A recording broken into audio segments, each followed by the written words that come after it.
Cognizant to the needs of our learners, parents, and teachers, the Department of Education provided us with powerful tools for productivity that will allow us to foster critical thinking skills, problem-solving skills, communication and collaboration skills to be compassionate, responsible global citizens. Join us and discover new ideas in our series of professional development training program with the ICTS Edtech Unit and Microsoft Education Philippines. Together, we will equip our learners and empower our fellow educators for a dynamic future. Para sa bata, para sa bayan, at para sa guro. Sulong Edukalidad.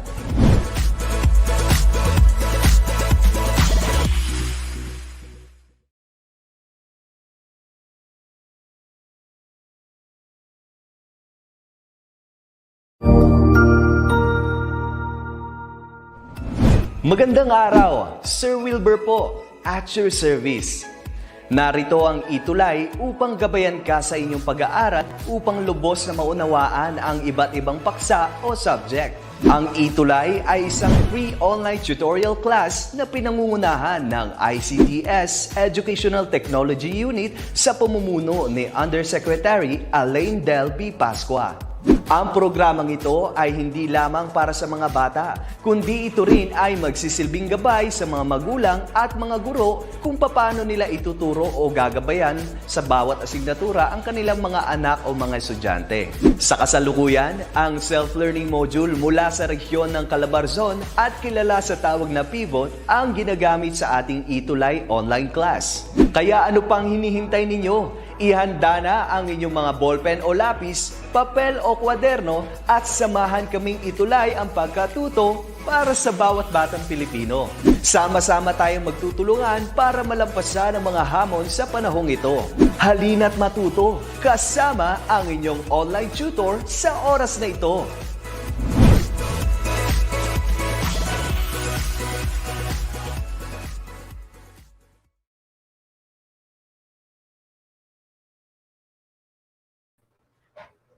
Hello.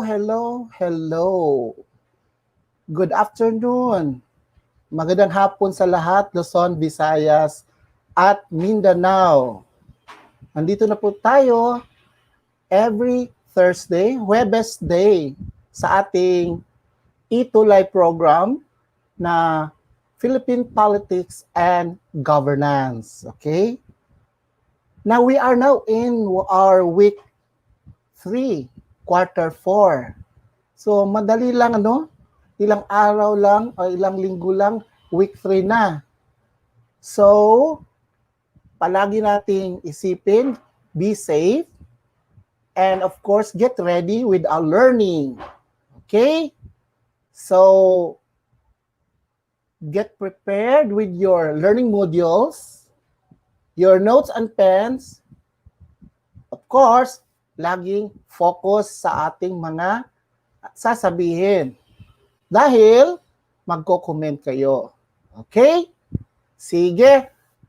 So, disclaimer lang po, under Republic Act 8293, Section 185, it states that the fair use of a copyrighted work for criticism, comment, news reporting, teaching, including multiple copies for classroom use, scholarship, research, and similar purposes is not an infringement of copyright. Okay, babalikan natin yung ating nakaraan lesson. Okay, last week we have this judicial branch of our government. So the judiciary. Of course, the judiciary purpose of that and its function is to evaluate the laws coming from the lower courts, no?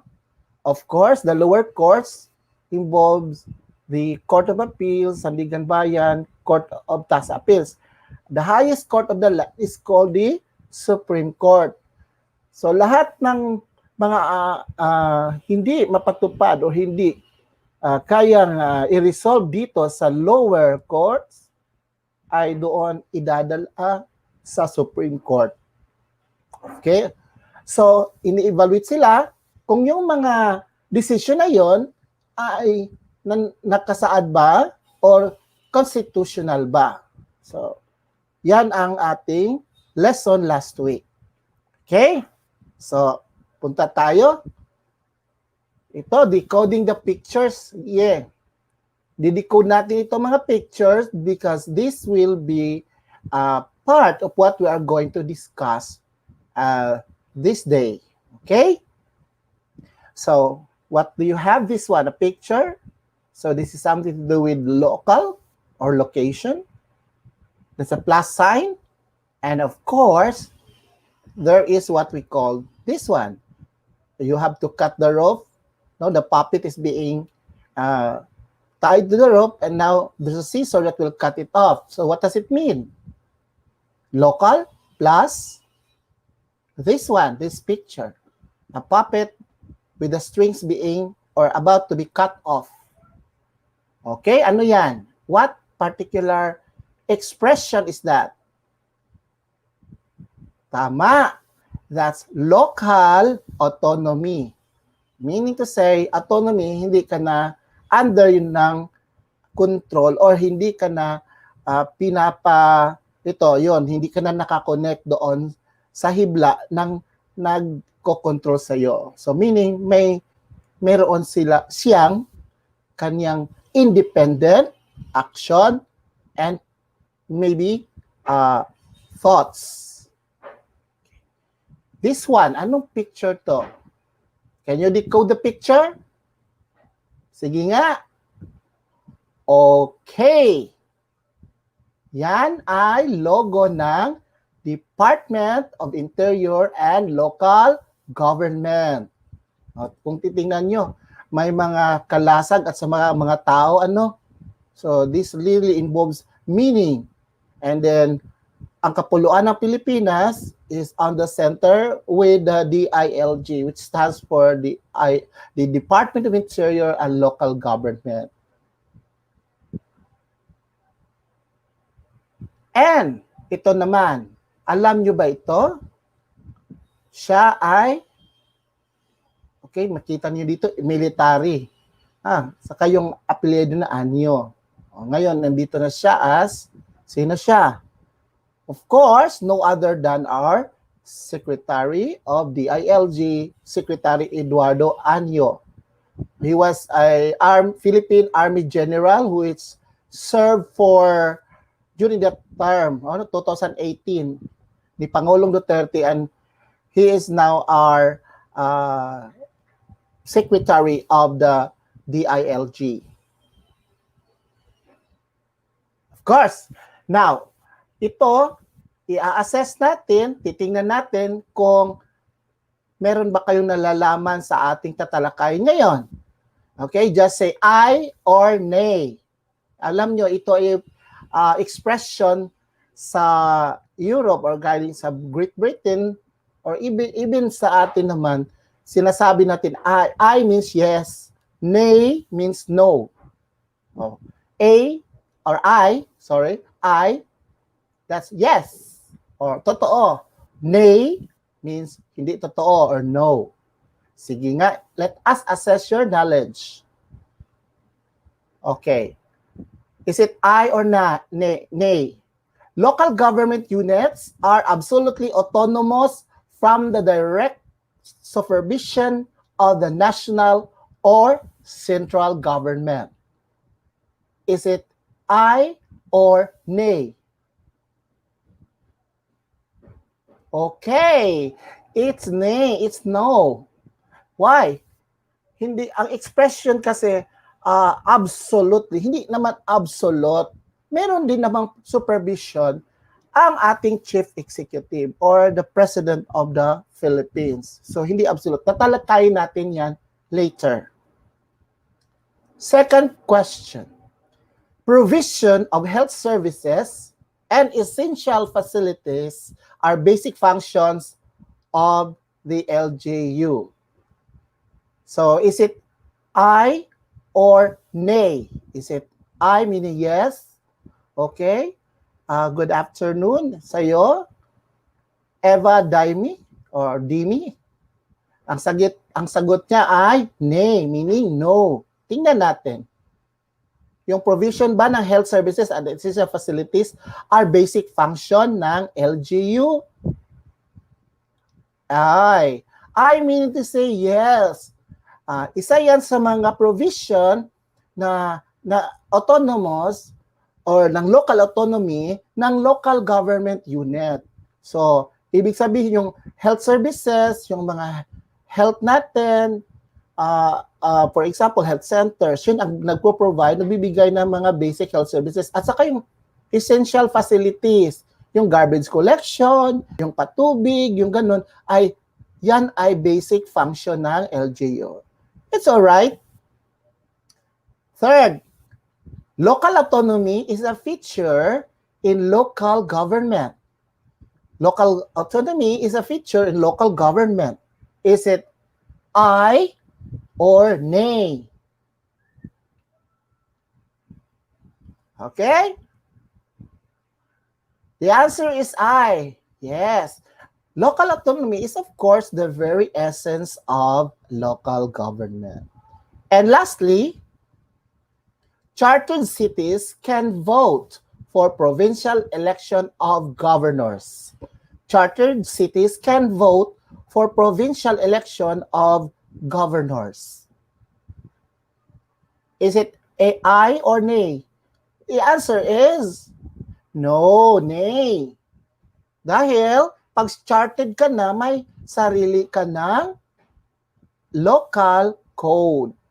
So which is provided by the Local Government Code of the Philippines. That's Republic Act 7160. Okay, let's move on. So therefore, our discussion this week is about, or this day, for the whole week, is about roles and functions of the local government. Yan. So, this is most essential learning competency. Explain the roles and functions of local government unit. So, let's start. Okay? A local government is a political subdivision of a nation or state, which is constituted by law and has substantial control of local affairs. So that is according to the jurisprudence of the Supreme Court. So, a government that is, of course, in the locality. Kasi mayroon tayong national government or we have the central government, which is the chief executive is our president of the Republic of the Philippines. Under the Section 1, states that the political subdivisions are provinces, cities, municipalities, and barangays. Okay. Yon ang mga constituent ng local government. Magsimula sa pinakamataas, provinces, cities, and municipalities. However, meron tayong tinatawag na autonomous regions that are politically autonomous. Take note. Politically autonomous. Ibig sabihin, hindi sila saklaw ng local government. However, they are still in exercising local governance to their constituents. Meron naman din silang ginagawang local governance. Pero meron silang autonomy. But they are still under the direct supervision of the chief executive. Now, to understand that, how could that be, sir? This one is the illustration. If you can see, okay, at the top most, it is the President of the Republic of the Philippines. Now, for this line, this broken line, this means general supervision. So, in the provinces, cities, and of course, the autonomous region. Okay? And of course, the direct supervision naman, itong linya na ito, pag ibig sabihin niya, direct supervision. So, yung autonomous region naman, regions. Kasi may dalawa tayong autonomous region. The Cordillera Administrative Region or CAR, that's in Luzon. And we have also from the south, the Bangsamoro Autonomous Region in Muslim Mindanao or BARM. Okay? So, kung titingnan natin yung autonomous region, meron din siya mga probinsya na under niya. Okay? At sa yung provinces, kagaya din ng provinces dito, may direct supervision sila sa kanilang mga component na lugar, either sa syudad or munisipalidad. At gayon din, yung syudad at munisipalidad ay may supervision din sila, direct relation doon sa mga barangay. Okay. Next. Ito, nakuha ko lang very early, very recent, no? Very recent, just this morning. From the PSGC, updates as of the first quarter of 2021. Ilan na ba ang ating mga regions, provinces, cities, municipalities, and barangays? So, dito, as of March, no? Presko pa siya. We have Region 17. So, what does it mean? Well, sa Luzon, I think may 8, sa Visayas may 3, at saka sa Mindanao may 6. Okay? Sa provinces, we have 81 provinces. We have 146 cities, 1,488 municipalities, at saka 42,046 barangays. Hello sa iyo, Heavenly Heart, Tanghian. Good afternoon sa iyo. Okay. Patuloy tayo. Now, ano naman ang mga levels ng local government? Kanina sinabi natin na nasa pinakataas under the local government component is the province. So, ano ibig sabihin ng province? Ano kanyang saklaw? Ano ang kanyang function? At saka ano yung mga components niya? So, the province is the intermediate level between the national government or the central government and the cities and municipalities. So, of course, pag sinabing probinsya or province, it is headed by the governor and its legislation. Okay, the vice governor and the members of the Sangguniang Panlalawigan. In Tagalog, no? That's the board members. Okay, together, they are the administrators for the whole province. And of course, since it is the province is the intermediate level, yun ang kanyang mas lower than the province as a supervision, a direct supervision to the city and municipality of its constituents or jurisdiction. So, ano naman itong city or municipality? So, the basic units of local government is the city or municipality because they are called basic because of the basic services they render. And they are in close contact with the people. Ganun pala. Tawag sa kanila basic units kasi sila yung magbibigay ng mga serbisyo, no? Na very essential sa mga constituents nila.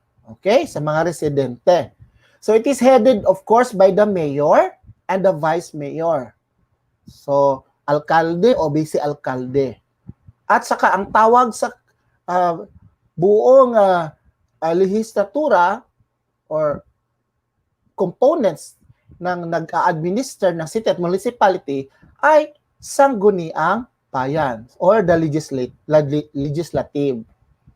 Okay? Now, ito naman, city or municipality are classified into 2. Meron tayong component cities and meron tayong highly urbanized cities. So anong pinagkaiba nila? These two have basically the same power. Pareho lang yung supervision nila. However, the HUCs or the highly urbanized cities are autonomous from the province. So hindi sila under direct relation but sinusupervise sila. So pero meron sila autonomy. Hindi katulad sa component cities na they are really under the control. Now, a component city is geographically part of the province and is under the administrative supervision of the province. However, a component city may be classified as independent from the province because of its charter. What is a charter? The charter means the law that created it, no? Prohibiting its voters from voting for the provincial officials. Katulad namin dito, I'm from Cebu. Cebu City is a chartered city. So, I am a resident of Cebu City. I cannot vote for the governor unless I am living in the province. Okay? Hello sa'yo, Vicky Pilandas from Kisipes, Kidapawan City. Maayong hapon diha kanyang tanan. Let's proceed. This one. This is the lowest level of the local government component. We have the barangay. So, it is a sub-municipal unit, or it makes close interaction possible among the people in the community.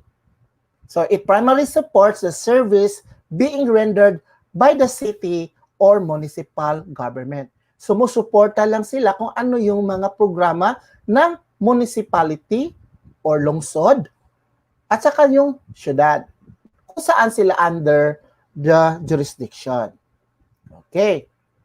Pero alam nyo, kahit barangay yan, malaki din ang kanyang power. Nakita ninyo may mga kasi yung building barangay office, no?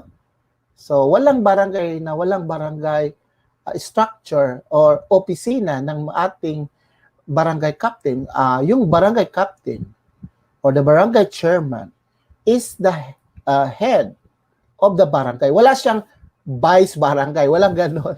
Vice barangay chairman. Doon lang sa municipality, mayor, vice mayor. Province, we have governor, vice governor. And ito na sa barangay, wala. Isa lang, chairman lang. At saka yung kanyang mga sanggunian. Ang tawag doon, sangguniang barangay.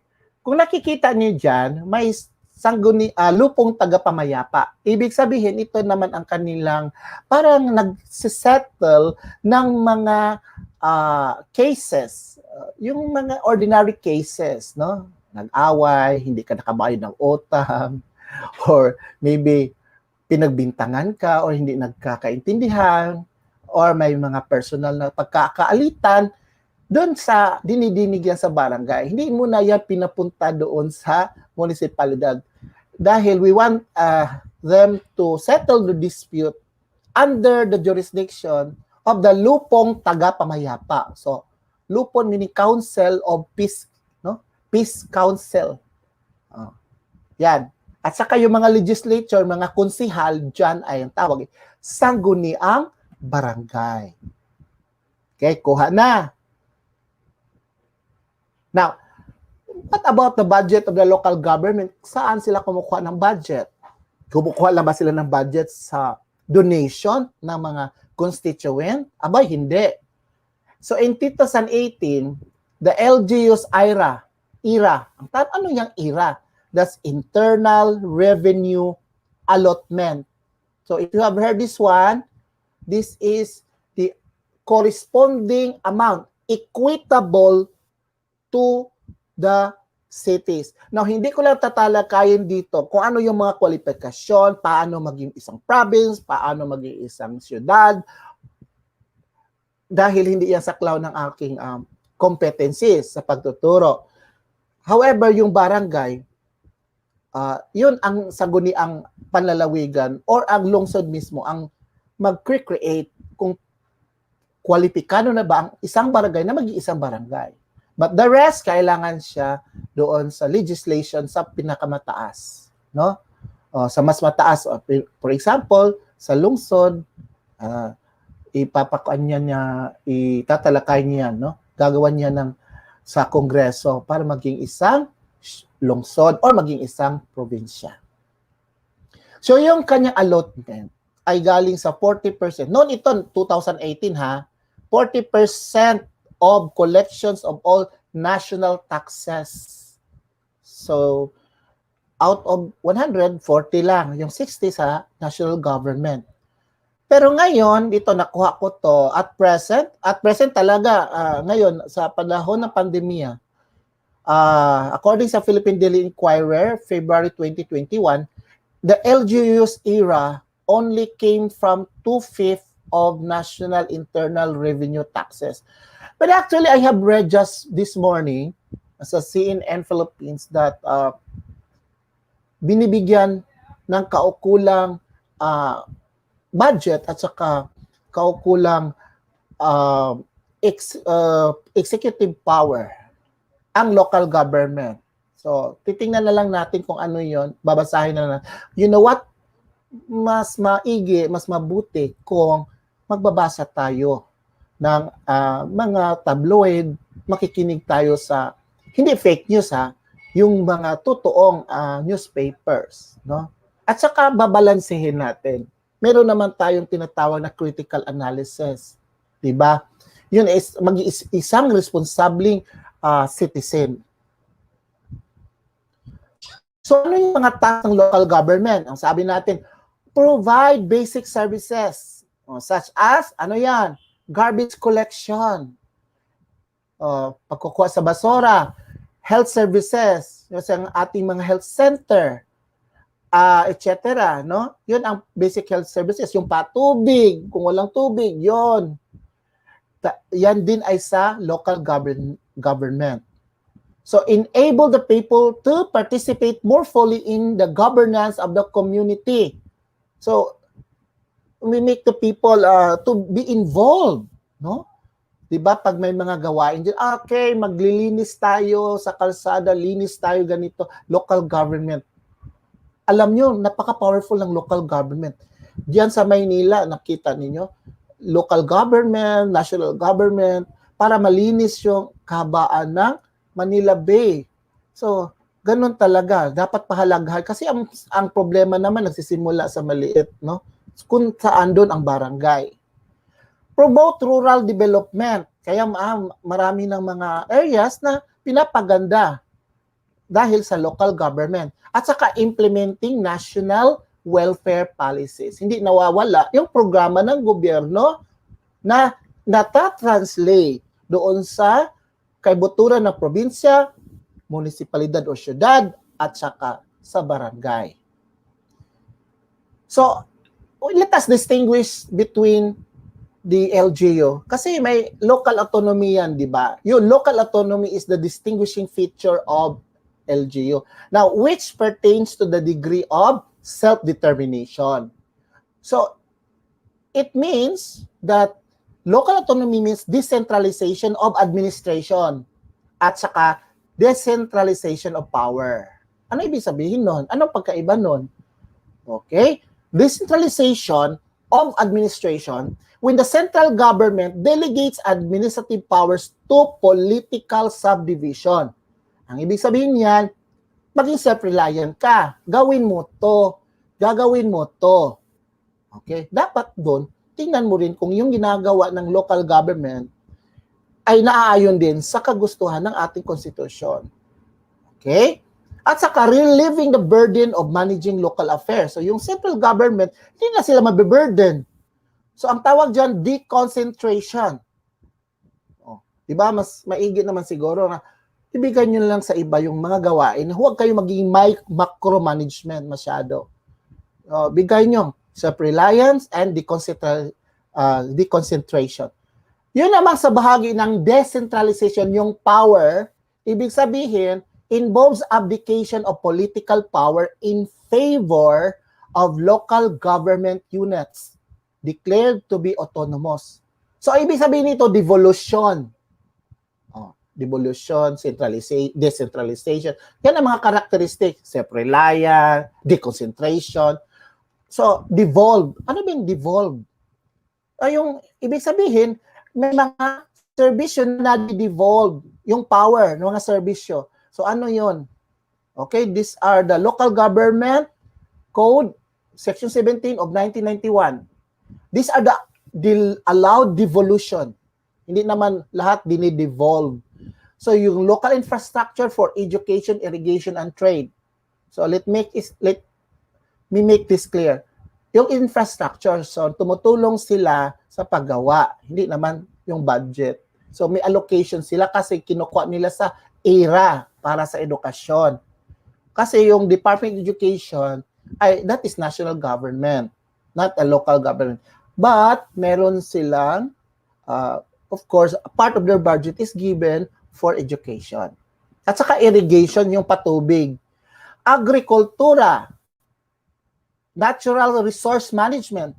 So, kaya nga, kung may magpapatayo ng mga highway, daan, or infrastructure, factory, or maybe mga tore ng ating telecommunication, they are asking also, no, the go signal. Of course, maybe medyo may ano niyan ngayon, no, para mapadali yung pag-build ng tower. But we need also the go signal of the local government kasi that's under natural resource management. Health services, kaya nga of all the national, of course, hindi naman national, yung health, for example, yung provincial hospital, no, emergency hospital, yung barangay health centers or municipal hospitals na created under the local government, they are under the budget of the local government. Except those tertiary hospitals which are really under the national government. At saka meron dito environmental services. Okay? Revenue mobilization, paano natin mapataas yung income? Telecommunication, sabi ko kanina, peace and order, employment facilitation, social welfare, transportation. Kaya nga, tingnan ninyo, iba-iba yung patakaran, no, ng mga transportasyon sa iba't ibang lungsod. At saka tourism and housing service or functions, services function. Now, ano yung mga powers ng local government unit? Ay, ang dami din nilang power. May police power sila. Ibig sabihin, para din silang police, tinitingnan nila kung sino yung mga, of course, under the Constitution din yun. No? Police power. So, pwede kang sisitahin. Okay? Power to generate and apply resources. Eminent domain, yung pag-aari natin, mga natural resources. Hindi mo basta-bastang magpuput up ng factory or anong infrastruktura doon without asking permission from the local government. Reclassification of the lands. Ito, first class land. Ito, second. Yan. Closure and opening of the roads. Yan, local government. Corporate powers. Kung may mga agreement between corporation with, of course, the local government. Tawag dyan, stakeholder, no? Authority to negotiate and secure grants. Yan, local government. Dapat po, ano sila, they have to ask permission by the local government. Hindi sila pwedeng, ano man yung corporate or ano man yung mga grants na ibibigay, dapat they have to go in the proper authority. Okay. Now, let us check our understanding. No? Let me check your understanding. Sige nga. Regarding the local government units. Hello sa iyo, still watching from Miss Adelfa or Adelfa Crestuta from Lon Padido Central Elementary School, Malapatan, 3rd District.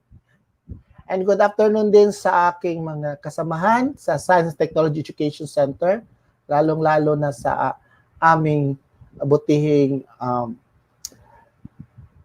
principal. Hello, Ma'am Garsota sa iyo. Yes. Good afternoon sa iyo, Jerry Masiglat.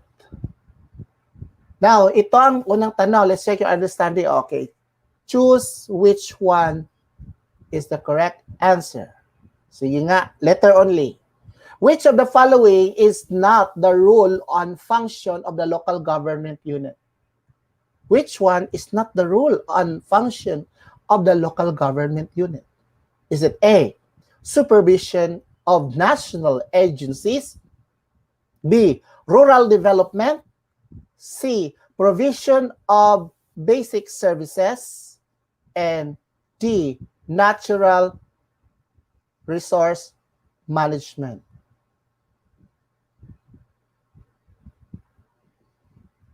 So what's your sagot? The answer is very good, Jerry Lo. Supervision of national agencies. Kasi siyang national agency, walang karapatan ang local government sa national agencies. Hindi sila supervise. Because it's the opposite, no? It's the national agencies that, okay, the national government, that's the agencies. But the national government, that will supervise the local government, not the other way around. Next question. Which one is not a feature of a local government unit? Which one is not a feature of a local government unit? Is it A, devolution, B, centralization, C, local autonomy, or D, deconcentration? So, saan dyan ang hindi feature ng local government? The answer is, charan, centralization. Ay, bakit, sir? Okay, yung centralization, mali kasi dapat decentralization. Kasi yung local government ay decentralization of administration and power, hindi centralization. Okay, may mga trick yung devolution, iyan ay characteristic local government. Yung local autonomy, lalong-lalo na. At saka, bago lang, deconcentration, para hindi makongest yung national, deconcentration ang ibig sabihin. Except lang sa centralization. Okay? Next question. The following are mostly devolved basic services of the local government unit. Which one is not included? A, hiring of teachers in the DepEd. B, regulation of public transportation. C, facilitation of public employment. D, hiring of doctors and nurses. Sige nga, which one is not included in the basic services? Yes, good afternoon din sa'yo, Mr. Jerilo Masiglat. Happy watching and happy learning. Okay, the answer to this is hiring of teachers in the Department of Education. Hindi naman sila ang nag-hire. Kasi the Department of Education is one of those institutions that is not under the devolution. No? That's Department, it's a national government. Okay. Yung regulation of public transportation, yes, may mga pwede silang gawin dyan, transportation, pwedeng may magbigay sila ng mga laws or mga guidelines at sa facilitation of public employment. So pag may mga local employment, pwede rin sila ang local government. Hiring of doctors and nurses, specifically yung doctors and nurses ng hindi naman sinabi ditong Department of Health. Okay? So sinabi doon sa municipal health hospital at saka sa barangay health hospital. What is the legislative body in the city and municipality? Is it A, Sangguniang Palalawigan, B, Sangguniang Bayan, C, Sangguniang Barangay, D, Lopong Tagapamayapa? What is the legislative body in the city and municipality? Is it A, Sangguniang Palalawigan, B, Sangguniang Bayan, C, Sangguniang Barangay, or D, Lupong Tagapamayapa? Okay? Legislative ha. The answer is the Sangguniang Bayan. Bayan meaning city and municipality. Yung panlalawigan sa province yun. Yung sa barangay, of course, barangay. Yung Lupong Tagapamayapa, peacekeeper yan, hindi yan legislative. Okay? And lastly, which of the following is a correct characteristics of autonomous region? Ano yung correct dito na characteristic ng autonomous region? A, politically autonomous. B, exercises local governance to its constituents. C, both A and B. D, A only. Okay, ang sagot dito ay both A and B. Yung autonomous regions ay politically autonomous and also it exercises local governance to its constituents. So anyway, thank you so much for that. Okay, don't you worry because even though this live telecast will be replayed in a video format in YouTube. So pwede kayong mag-repeat learning, listening, and watching for this, no? Sa ating ETUlay at sa doon din sa YouTube at saka sa DepEd or the Department of Education. Makukuha niyo ito, you can replay it and then learn from it. Okay? So ito yung aking mga references, no? And of course, may ibabahagi ako sa inyo na reflection. Para palagi naman tayo may reflection, no? Ang reflection natin, ganito. Binibigyan tayo ng power, binibigyan tayo at sinusupervise tayo, no? Of course, kung anak tayo, sinusupervise tayo ng ating mga magulang, no? Ibig sabihin nun, at one point in our life, we need to learn from them. And at one point of our life, we need also to be autonomous. But we need also to learn the best things that we get from our parents, from our community, and also from the church. And let's filter out the things that is needed for us to grow and develop on our own, to make our own, to be what we are, no? Ang sabi pa nila, to be a better version of yourself. So ngayon, may magulang tayo, eventually, kaya nga tayo pinapaaral dahil one of these days, magiging independent tayo sa ating mga magulang at kaya nating gampanan yung ating gampanan at sa gawain. At sa ganon, magiging good reflection tayo sa ating mga magulang, the family in which we came from. So, maging masunuri na mag-aaral at saka maging mabait. Okay? So, salamat at thank you so much for listening. For comment, suggestion, email at us edtech@deped.gov.ph. Ito si Tutor Alan na nasasabing, paalam for now. Sa susunod, magkikita ulit tayo.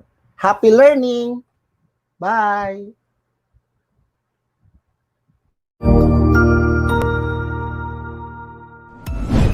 Sigurado ako na marami ka na namang natutuhan sa ating ETUlay tutorial session ngayong araw. Tandaan, ito ay hindi lamang para sa ating mga mag-aaral, kundi pati rin sa ating mga minamahal na guro at mga magulang na kaagapay natin para maituloy ang pagkatuto sa kabila ng nararanasang pandemya.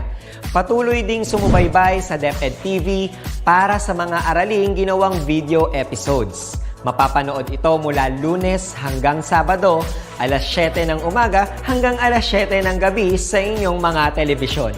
Abangan bukas mula 1:00 ng tanghali ang iba pang aralin sa ating ETUlay free online tutorial session sa mathematics. I-like and subscribe at manatiling nakasubaybay sa ating ETUlay tutorial session sa DepEd Edtech Unit FB page at Educational Technology Unit channel sa YouTube at sa DepEd Tayo at DepEd Philippine social media accounts. Paalam!